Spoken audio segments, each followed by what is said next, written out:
All right, hi everyone. So what we're gonna do next is talk about a couple of different situations that we might be in when we want to use hypothesis testing involving categorical variables. So what we've talked about so far is how to do a hypothesis test when we have one categorical variable of interest and there's only been two levels. So like either you got the question right or you got it wrong. What we're going to talk about now is how we would do a hypothesis test if we had one categorical variable with more than two levels. And so this is going to be useful partially because it's going to help us review a lot of the stuff that we did involving hypothesis testing previously. So if we have that strong base from before, doing this type of hypothesis test really isn't going to be a ton different. The main part that's going to be different is this calculate part. But we're going to have kind of a similar prepare step, a similar check step, and a similar conclude step to what we were doing before. The data that we're going to use for this example is some Pokemon data. So this is probably my favorite example that we do just because look at how cute they are. So we're just going to do a hypothesis test involving people's preference for these three starter Pokemon from the original Pokemon game. And so this was a question on the first quiz that you took for this class, is to choose a Pokemon that you prefer. And so based on that data, 13 people chose Bulbasaur, the green plant fella. 17 chose Charmander, the lizardy fire dude, and 26 chose Squirtle, the water turtle type. And so I must say I also love Squirtle, so you guys seem to choose the right one, at least in my opinion, though I also love Bulbasaur, and I guess I love Charmander. Anyway, well, we want to see if there's statistical evidence for a preference for any of these. And so the idea being that maybe just by kind of random chance, some people happen to prefer Squirtle a little bit more than the other two based on that idea of sampling uncertainty or sampling variability. Or maybe there is evidence that people actually do prefer Squirtle. And so we want to do a hypothesis test to see how much evidence there is that there is either a favorite or a least favorite starter Pokemon. So some sort of preference involving these three. Our prepare step is going to look really similar. And so we're going to define our parameters of interest. Instead of just one parameter, now since we have three categories, we're going to have to specify three. And so I'm going to denote P with a little b just to represent the proportion of all people who like Bulbasaur best. I'm going to write a P with a little c to mean the same exact thing, but the proportion who like Charmander. And then P with a little s just to denote the proportion of people who prefer or like Squirtle. All right, so these are unknown, but we have some data that we could use to estimate them. In particular, let's visualize our data by drawing a graph.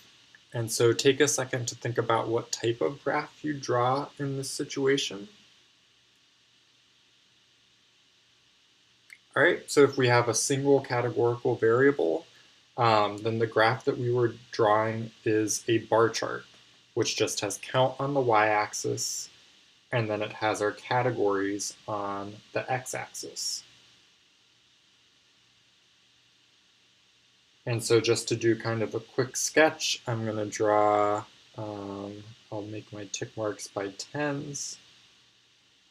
And Bulbasaur goes up to about 13. Charmander's just a little bit higher. And Squirtle is up to 26.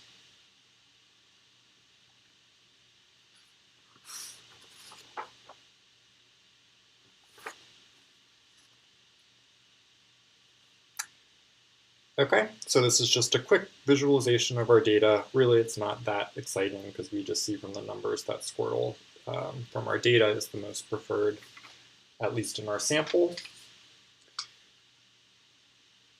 And so now we're going to go ahead and write our null and alternative hypotheses in notation and in words. And so if you remember from before, our null hypothesis was either something of like no association when we have more than one variable, and so we're not in that setting yet because we still just have a single categorical variable, or equality.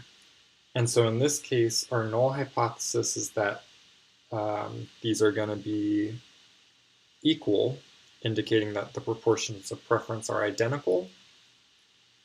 Since there's 3 categories, just by definition, then that has to mean that they're all equal to a third. In words, this is just there is no preference for any of the starter Pokemon.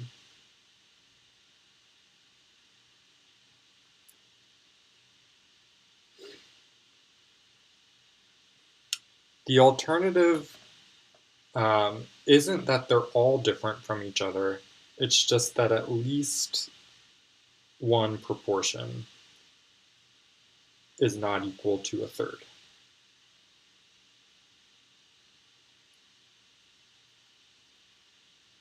And remember, we're thinking about these proportions as being like the population proportion, so of all people. We know that our sample proportions, they're all different than a third, so we're not testing that. In words, this is just there is a preference or dislike or distaste for at least one of the Pokemon.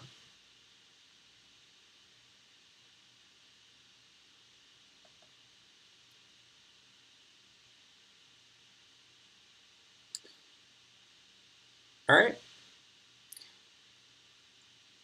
And so finally, we're going to look at what our sample proportions are. This is the data that we're going to use to kind of evaluate these hypotheses. And so our sample proportion for Bulbasaur was 13 divided by our sample size. And so our sample size is 13 plus 17 plus 26, which is 56.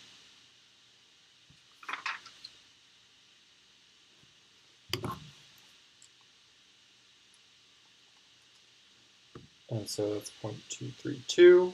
Our sample proportion for Charmander is 17 divided by 56, so that's close to a third.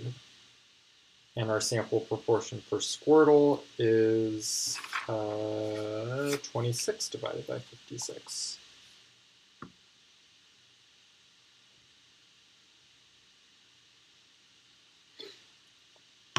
Okay, so that's our prepare step. So we could kind of see how it's pretty similar to the prepare step when we just had 2 different categories for our categorical variable. It's a little bit longer in that now we have 3 proportions that we're dealing with that we have to kind of specify in our null hypothesis, but otherwise the step is pretty similar. In the next video, we'll go ahead and go through the check for this hypothesis test, and as well as the calculate step to see how much evidence we actually have that there's a preference for one of the starter Pokemon here.